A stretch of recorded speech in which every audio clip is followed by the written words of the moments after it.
நடக்க வேண்டியது நடக்காமல் போயிடுமோ, நடக்கக்கூடாதது நடந்துருமோ? எத்தனை பேருக்கு புரியுது? மற்ற எதுவும் உனக்கு பயமே இல்லை, சத்தியமாக பயம் இல்லை. போலீஸ்காரனுக்கு பயப்படுறதில்லை, மாமான்னு கூப்பிட்ற மனசாட்சி இல்லாமல். ஒரு நாள் மட்டும் அவங்க ஸ்ட்ரைக் பண்ண அப்போ தான் உனக்கு தெரியும்.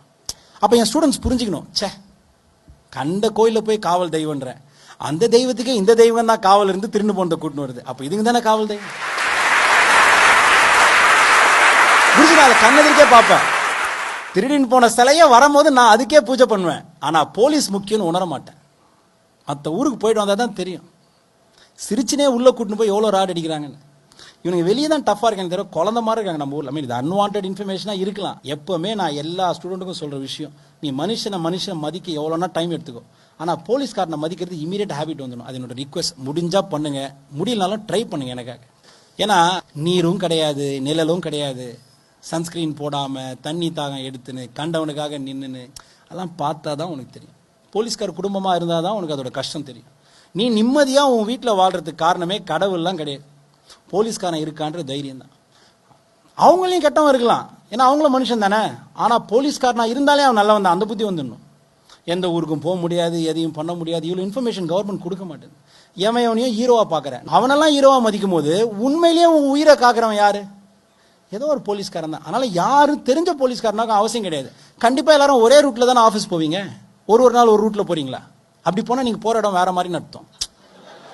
To understand? ஒரே ரூட்டில் போகும்போது அங்கே தெரிஞ்ச போலீஸோ தெரியாத போலீஸோ சும்மா இறக்கி good morning sir, hi sir, how are you sir சும்மா சொல்லி பாரு. ஃபர்ஸ்ட் 2 நாள் அவர் டைட்டாக தான் மூஞ்சி வச்சுப்பாரு, 3ஆவது நாள் சிரிச்சிருவாரு. நான் இதை சொல்றேன், நீ சொல்றதால அவர் சிரிப்பாரு, அவர் சிரிக்கிறதால அவருக்கு ஹார்ட் ப்ராப்ளம் கம்மியாகும். அப்படி ஒரு ஹெல்ப் பண்ணி கெஞ்சுறாங்க.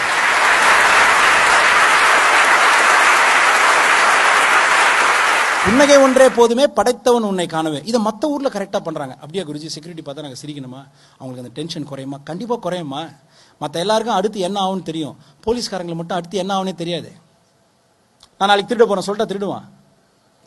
இப்போ இந்த வண்டி இடிக்க போகிறேன் பார்த்துனே இருங்க, போலீஸ் டக்குன்னு இடிப்பானே கிடையாது. அதனால் நான் ரிக்வஸ்ட் பண்ணுறேன், அதுக்குன்னு ரெஸ்பெக்ட் பண்ணி செல்லாம் வச்சு சல்யூட் சார் அப்படிலாம் சொல்ல. அவங்கள பார்த்தா இன்சல்ட் பண்ணி பேசுகிறத குறைங்க. அவங்கள பார்க்கும் போது கொஞ்சம் புரிஞ்சுக்கோங்க. இந்த நம்ம ஊரில் மட்டும்தான் மனசாட்சியே இல்லாமல் எதுக்கோ ஹியூமன் ரைட்ஸ் வருது. ஏர்போர்ட்டில் தும்பனா அது எப்படி தும்பும் போது நீங்கள் கவர் என்னென்னோ பண்ணுறான். அவங்க ஒரு வாட்டியும் அந்த கண்ணாடி இறக்கி ஊதுன்றான், நீ அவனை கேலி பண்ணுற. நீ குடிக்காமல் கூட போயிருக்கலாம். இது ஒரு 2 மினிட்ஸ் பேசிக்கலாமா என் குழந்தைங்களுக்காக? குடிக்காமல் கூட போயிருக்கலாம், தப்பு இல்லை. ஆனால் மனசாட்சியோட திங்க் பண்ணிப்பாரு. ஒருத்தர் 2 பேர் ஊதுற வாயா கேட்குறாங்க, எவ்வளோ பேர் நாத்தத்தை அவங்க பாவம் கிட்ட வந்து பார்க்கணும். அவ்வளோ இருந்தும் அவங்க காமா தானே இருக்காங்க. உலகத்திலே யாருமே குடிச்சியான்னு வாயை மோந்து பார்த்து செக் பண்ணுற இன்ஸ்ட்ரக்ஷன் போலீஸ்க்கு நம்ம ஊரில் மட்டும்தான். அதையும் அந்த குழந்தைங்க அழகாக செய்யுது. அதனால் நீ கடவுளை மதிக்காமல் போ. நாளைக்கு திருட வந்தா நான் கடல்கிட்டே போய் நிற்பேன், போலீஸ்கிட்ட தானே போய் நிற்கிறேன். அதனால் அதுக்காக அவங்களுக்கு சிலைலாம் வச்சு கும்பிடுன்னு சொல்லலை. உங்கள் ஃப்ரெண்ட்ஸ் யாராவது போலீஸாக இருக்கலாம், இல்லை உங்கள் குடும்பத்தில் யாராவது போலீஸாக இருக்கலாம், இல்லை இனிமேல் போலீஸாக வரலாம். அதனால் போலீஸ் இமீடியட்டாக மிலிட்ரிக்கு நீ டெய்லி ரெஸ்பெக்ட் பண்ண முடியாது, நேவிக்கு பண்ண முடியாது, ஏர்ஃபோர்ஸ் பண்ண, அவங்களையும் சல்யூட் பண்ணணும் வேறு. ஆனால் உன் கண்ணெதிரிக்கே உனக்கு அவன் பேரே காவலன் தானே, ஏன் அவ்வளோ டஃப்பாக வச்சுக்கிறேன்? அதனால் இன்னைக்கு வந்தவங்க மட்டும் மாறி பாருங்களேன். இது எப்படி, ஏன்னா என் ஸ்டூடெண்ட்ஸ் பண்ணுறாங்க, எல்லாரும் இன்னைக்கு அதை ட்ரை பண்ணி பாருங்க. ஓகே, இந்த நியூ இயருக்கு நான் இன்னிலேருந்து ட்ரை பண்ண போகிறேன். எந்த போலீஸை பார்த்தாலும் சிரிக்கிறேன். அவர் கடுப்பாக பேச நான் சிரிச்சுனே பேசுகிறேன். Sir good morning sir, have a good day sir, சாப்பிட்றீங்களா சார், தண்ணி குடிக்கிறீங்களா சார், நீ ஒரு பீஸா ஆர்டர் பண்ணுறியா, அவரை பார்த்தியா, டக்குன்னு சார் ஒரு பீஸா எக்ஸ்ட்ரா இருக்குது, கேட்டு பாரு, வேணாமான்டுவார். உனக்கு தெரியாது.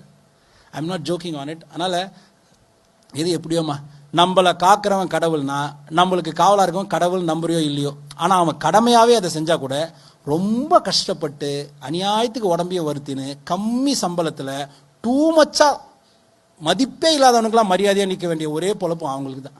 அவங்கள நீங்கள் மதிங்கன்னு கெஞ்சுறேன், அவ்வளோதான்.